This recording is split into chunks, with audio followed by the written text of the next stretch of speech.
Rodolfo, deixa eu te fazer uma pergunta.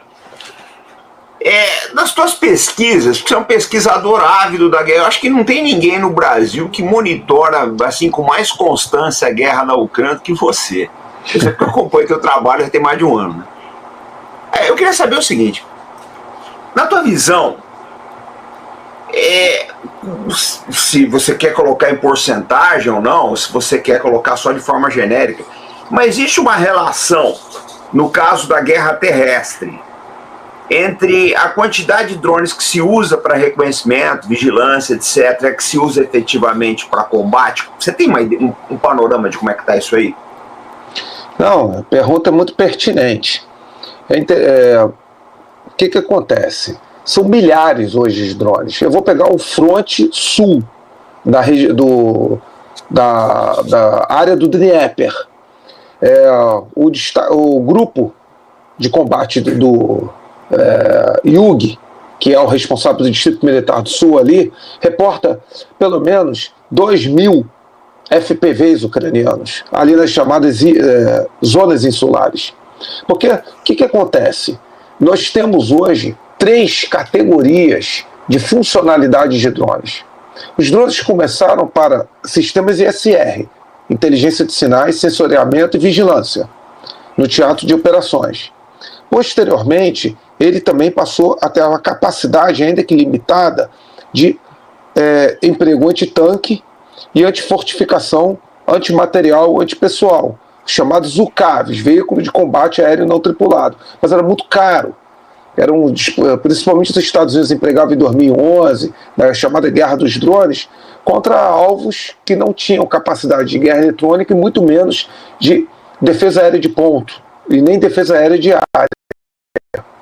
Então, UCAVs muito grandes, e aqui eu vou citar o TB2 Bayraktar, eles se tornaram, na guerra da Ucrânia, obsoletos, porque se tiver uma RCS, uma reflexão de superfície radar muito alta, vai conseguir ter uma capacidade de neutralização mais eficaz para uma força adversária que tenha um sistema de defesa aérea de ponta eficaz, ou uma camada de defesa aérea. Então, o uso na guerra terrestre ele é altamente intercambiável para essa primeira funcionalidade, inteligência de sinais, reconhecimento e sensoriamento e aquisição de alvos, geolocalização em fogo de contrabateria, porque diminuiu o tempo de resposta.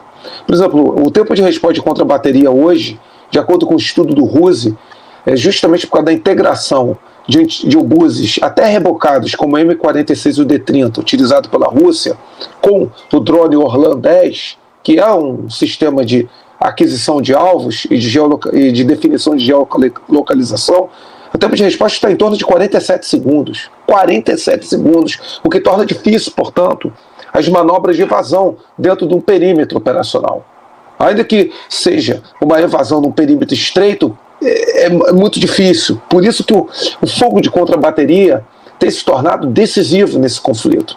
E justamente a escassez de artilharia dos ucranianos diante de uma destruição massiva dos seus sistemas, aliado a muita destruição dos seus depósitos de munições e o problema de abastecimento que aconteceu, pelo menos em torno de 5 meses, tornaram, portanto, uma vantagem não só numérica, mas também qualitativa para os russos, o fogo de contrabateria. E temos também essa terceira categoria, que são as munições vagantes, que são os drones kamikaze. E também uma categoria que é de adaptação, que são os drones comerciais que utilizam, por exemplo, o sistema DJI ou matriz chinês, a qual eles são adaptados para lançamento de granadas.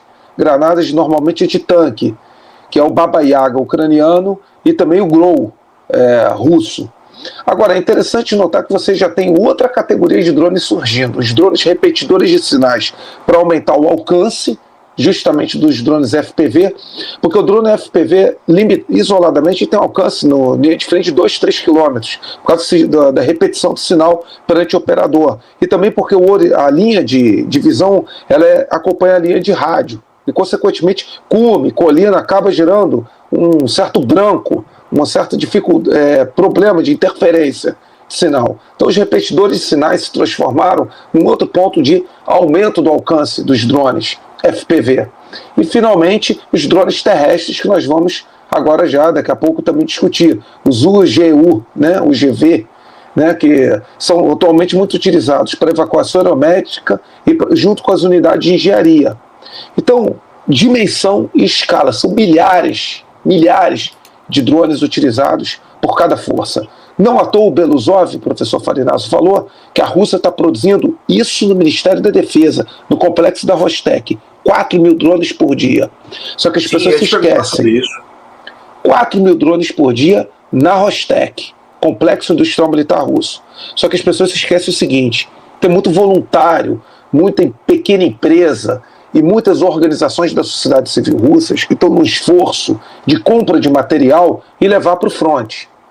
E, por exemplo, o drone Grow, que é um pequeno drone kamikaze que tem uma granada acoplada de um RPG-7. Ele é feito em Sverdlovsk, por um centro lá de uma organização da sociedade civil, centro tecnológico, e são milhares, mais de 1.200, que são remetidos por semana, 1.200.